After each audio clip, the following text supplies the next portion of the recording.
근데 저도 알고 노벨상 박탈해야 되나 그 얘기 하려고 그래요. 나는 이번 세기를 못 넘길 것 같은데.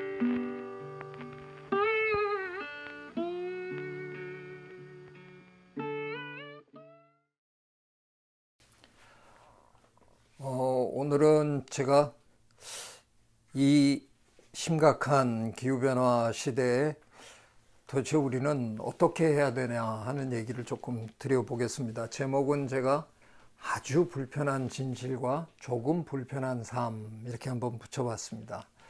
다들 기억하시죠?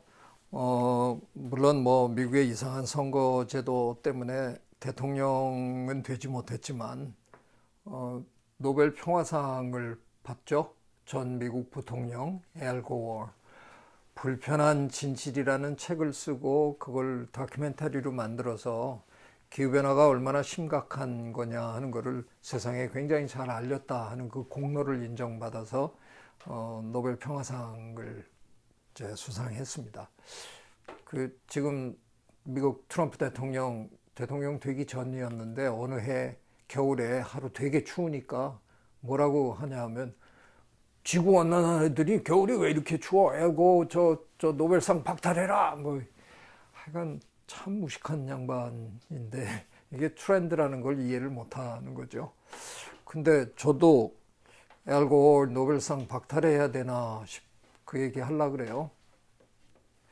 큰 공로를 세웠다 그래서 노벨상까지 드렸는데 그러면 앨고가 노벨상을 받던 그 시절하고 지금하고 비교하면 기후변화 문제가 좀 나아졌나? 아니잖아요. 훨씬 더 나빠졌습니다. 오죽하면 요즘 우리는 기후변화라는 정도의 표현으로는 부족하다. 그래서 이제는 기후위기라고 우리는 얘기하기 시작했습니다.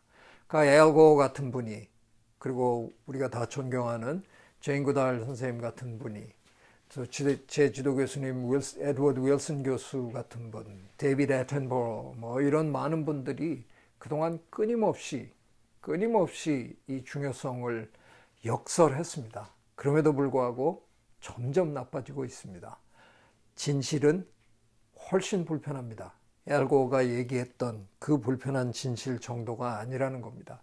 근데 이 불편한 진실에 대응하는 방법이 저는 결론적으로 한마디로 얘기하면 조금 불편한 삶이다 라고 생각합니다. 그 얘기를 좀 드려보겠습니다. 1992년에 우리가 리우에 모여서 그 대대적인 회의를 했고 그때가 참 굉장히 중요한 해였습니다. 그때부터 이제 세상이 이대로는 안 되겠다. 자연을 이런 식으로 망가뜨려서는 인류의 미래가 불투명하다 이런 생각을 하게 된 거죠. 그러고 난 다음에 2005년에 일본 교토에서 교토 프로토콜이라는 걸 우리가 이제 세웠고요.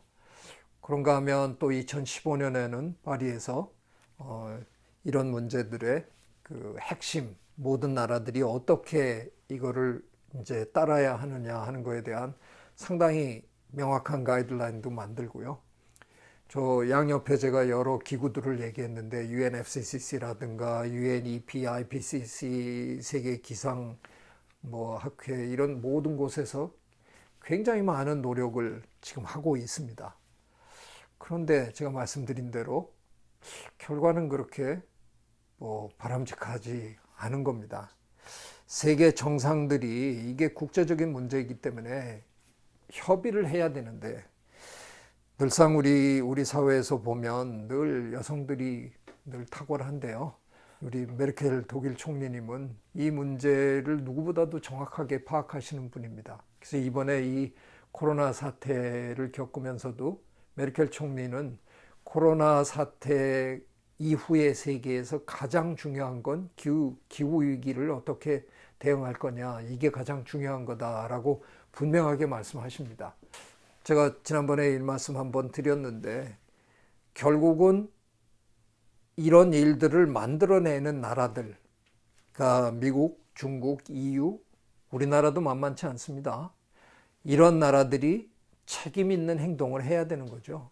근데 이 나라들이 지금 자꾸 회피하고 물론 대한민국은 겉으로는 굉장히 이런 회의에 가면 협조적입니다. 근데 이상하게 그게 실제로 적용하는 단계에 들어가면 정부가 계속 헛발질하고 계속 느리게 움직이고 이래서 참 회의에 갈 때마다 부끄러운 그런 마음을 금할 수가 없습니다.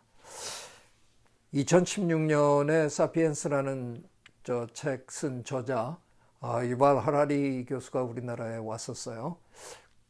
제가 어쩌다가 대담을 하게 됐는데 저 양반이 사피엔스라는 책에서 한 300~400년 안에 인류가 멸종할 수도 있다 이런 얘기를 썼잖아요.